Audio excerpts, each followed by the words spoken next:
15/8 এর বর্গমূল নির্ণয় করো। আমরা 2/15/8 এর বর্গমূল। যখন আমরা বর্গমূল বলবো তখন এই যে বর্গমূলের চিহ্নটা দিয়ে দিবা। কি বলছি, মানে যখন আমরা লিখবো যে বর্গমূল যে কোনো সংখ্যা মানে ভগ্নাংশ বর্গমূল বললে এটাকে ইংরেজিতে বলে রুট ওভার, বাংলা বলে বর্গমূল, এই চিহ্ন দিয়ে দিবা। এখন আমাদের কাজ হচ্ছে এটা হলো মিশ্র ভগ্নাংশ, আমরা হর যা তা লিখবো, এটা তোমরা শিখছো পূর্ব ক্লাসে। আর এখানে আমাদের পূর্ণ সংখ্যা আর হলো হর গুণ করবা। 15 গুণে কত? 30। যত হবে ওই গুণফলের সাথে লব যোগ করবা। তাহলে 30 আর 8 যোগ করে কত হয়? 38। আমরা এটা পেলাম 38। এখন মজার বিষয় হলো এই 15 পূর্ণবর্গ সংখ্যা না, আবার 38 এটাও পূর্ণবর্গ সংখ্যা না। যদি এই রকম হয়ে যায়, মানে বিশেষ করে লব যদি পূর্ণবর্গ সংখ্যা না হয় তাহলে ওই অঙ্ক মানে আমাদেরকে ভিন্নভাবে চিন্তা করতে হয়। এটা মাথায় রাখো সবাই। কি বলছি? লব 38। আমরা অনেকগুলো আমরা জানি বর্গ সংখ্যা, ধর আমি যদি 4 থেকে লিখি, 4 এর বর্গ সংখ্যা কত? 16। 5 এর বর্গ সংখ্যা কত? 25। 6 এর বর্গ সংখ্যা 36। 7 এর বর্গ সংখ্যা 49। 8 এর বর্গ সংখ্যা 64। 9 এর বর্গ সংখ্যা 81। স্যার বর্গ সংখ্যা ফোন দিছে তুমি এটা পড়া না বলতেছো ফোন দিছে 100। 11 এর বর্গ সংখ্যা 121। 12 এর বর্গ সংখ্যা 144। 13 এর বর্গ সংখ্যা 169। মানে এরকম বর্গ সংখ্যাগুলো। এখন আমাদের এখানে 38, বলো তো এখানে 38 আছে কোথাও? না, নাই। আবার এখানে আছে 15 হর, এখানে কোথাও 15 আছে? নাই। এই ধরনের যে সমস্যাগুলো এগুলো তোমরা যেটা হর থাকবে এটাকে গুণ মানে গুণ করতে হবে। হরের যা থাকবে, হর কত আছে? 15। এইজন্য আমরা লবের সাথে 15 গুণ করব, হরের সাথে কত? 15 গুণ করব।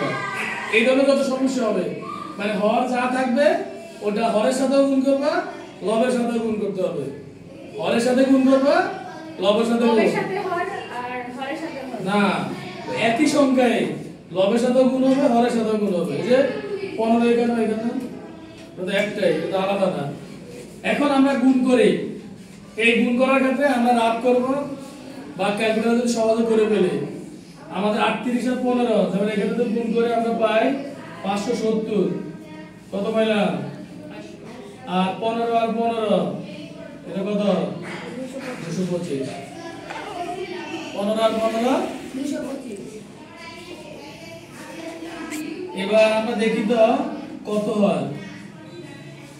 দেখো আমরা 570 এর বর্গমূল যদি আমরা ক্যালকুলেটর বর্গমূল করি, এটা কোনো বর্গমূল পূর্ণবর্গ সংখ্যা না, কিন্তু 225 এর বর্গমূল কত? 15। কেন কিভাবে 15 হয়েছে? একই সংখ্যা দুইবার গুণ করলে ওই একটাই কি বর্গমূল, একই সংখ্যা দুইবার গুণ করলে একটাই কি, এই যে 15 গুণ 15 তাহলে বর্গমূল কত? আর আমাদের 570 এটা আমরা লিখে পেলাম। এখন 570 এর বর্গমূল এটা তোমরা যেভাবে আমরা বের করছি এর আগে শিখছি, ওই যে জোড়া বেঁধে বেঁধে ওইভাবে বের করবা রাব। আর ক্যালকুলেটর করলে সহজ হয় ক্যালকুলেটর, কিন্তু তোমরা এভাবে রাব করে বের করবা। কি করবা?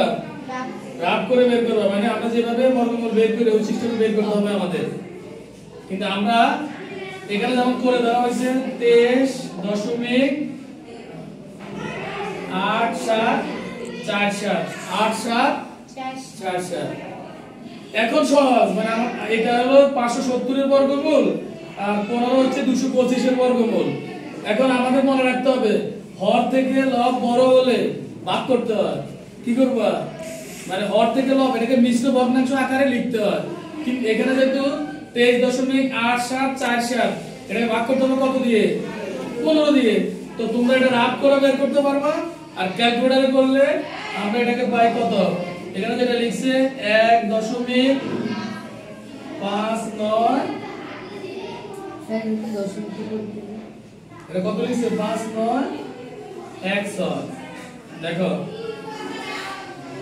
তাহলে আমরা ভাগ করব কত পেলাম মানে 23.8747 কে 15 দিয়ে ভাগ করে পেলাম 1.5916 এই ধরনের অঙ্কের মধ্যে এটা মনে রাখতে হবে এটা হলো দশমিক পরে 1 2 3 4 4 দশমিক পর্যন্ত আছে কত দশমিক কিন্তু আমরা 3 ঘর রাখবো কয় ঘর 3 ঘর রাখতে হলে চতুর্থ নাম্বার ঘর যদি 5 অথবা মানে 5 থেকে 9 এর মধ্যে যে কোনো একটা সংখ্যা হয় তাহলে 3 নাম্বার ঘর যত থাকবে এর সাথে অতিরিক্ত এক যোগ করবা কি বলছি যদি চতুর্থ নাম্বার ঘর 5 থেকে বড় অর্থাৎ 9 এর মধ্যে হয় 5 থেকে 9 এর মধ্যে 5 6 7 8 9 এগুলো যে কোনো একটা হয় এটা কত আছে তাহলে এটা 5 এর উপরে এইজন্য আমরা এটা যদি এখানে আছে 1 তাহলে 1 এর সাথে আর 1 যোগ করলে কত হবে 2 1 এর সাথে 1 যোগ করলে কত হবে তার মানে আমরা এটাকে পাবো 1.592